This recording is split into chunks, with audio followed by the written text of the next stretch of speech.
Здравейте! Казвам се Весела Валтова и съм холистичен лекар, хомеопат. Работя в областта на женското и детското здраве, хормоналния баланс и черното здраве. Като бахов терапевт използвам доста често към терапията на пациента есенциите, както баховите, така и постбаховите, защото те имат едно много нежно въздействие върху емоционалното тяло и се отразяват изключително добре при децата, при възрастните също, но при децата предимно.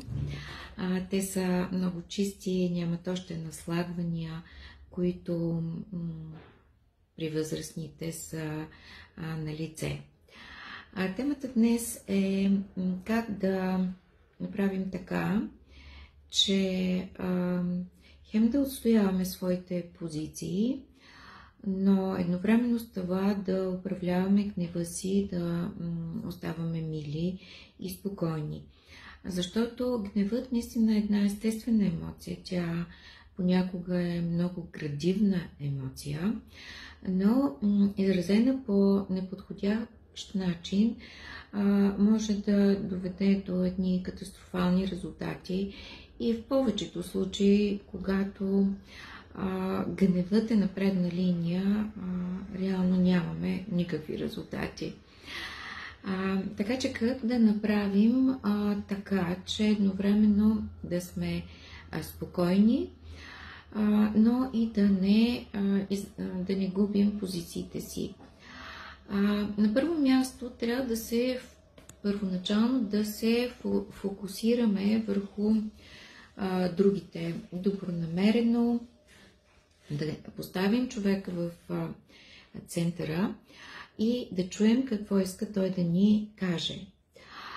Можем също така да предложим ръка за помощ, защото обръщайки внимание, отделяйки време, това е може би най-ценното, което можем да предложим на човека срещу нас, като много често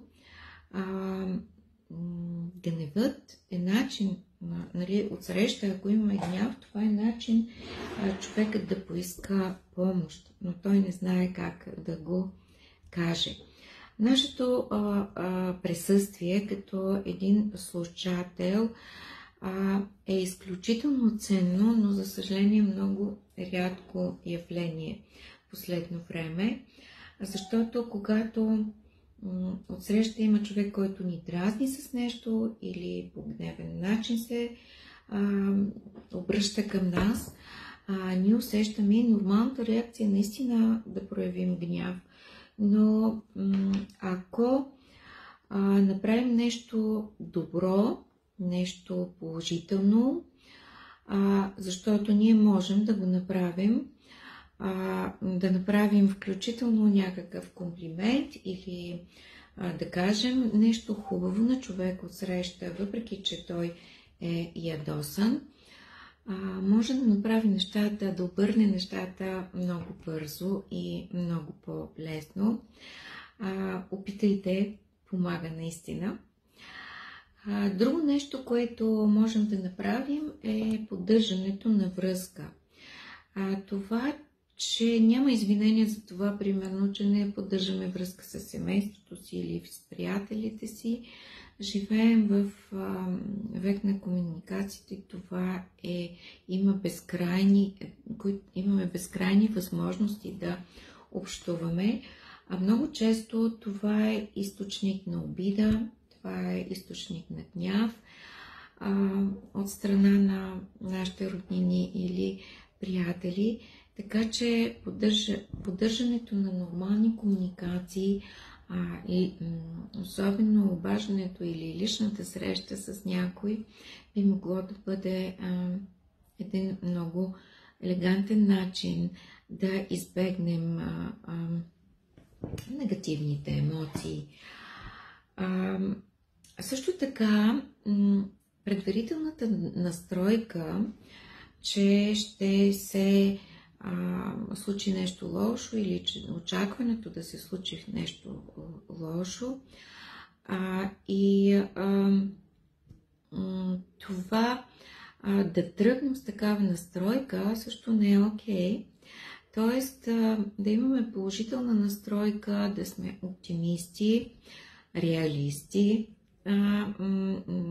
Също изключително много помага да запазим центъра си и да не проявим директно недобронамереност или дори гняв. Както казват, нека вашата чаша бъде наполовина пълна, а не наполовина празна. И може би на последно място, разбира се, не на последно, могат да се кажат още много неща, с които ние да овладяваме това неприятно чувство. Но това е усмивката. Когато се усмихвате, знаете, че и отсреща ви се усмихват. Дори непознати хора по улицата или ако влезете в магазин или на друго място, когато присъствате и отделяте внимание, нямате някакви предварителни непременни очаквания, съответно нещата могат да се случат по най-добрия начин и за вас. От позицията на баховите есенции има цяла група бахови есенции, които така и се казват свръхчувствителност към влияния и идеи. Може да ги погледнете в нашия сайт Бах Център, цветята на света. Тези есенции много добре подхождат и за това да придобием навика да отстояваме емоциите си спокойно, без някакви негативни, отрицателни емоции. Агримонията е много интересно цветенце, което позволява да общуваме открито. Това са хора, които обикновено външно не показват емоциите си. Те винаги са окей, нямат проблеми, но вътрешно кипи много така силна негативна емоция. Те потискат гнева си, което също не е добре. Друго такова растение е холи, за което вече съм говорила. Това са така с хора много гневниви, ревливи и е много полезно в такива ситуации. Орехът също е едно от растенията, които често използвам в комбинациите. Ореха ни дава възможност по-леко да приемем промяната, по-леко да се адаптираме към промяните, така че той може да се използва в много насоки и в такъв смисъл, когато работим с нашите емоции.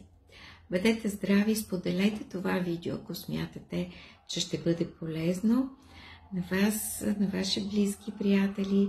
Хубав ден, много усмивки!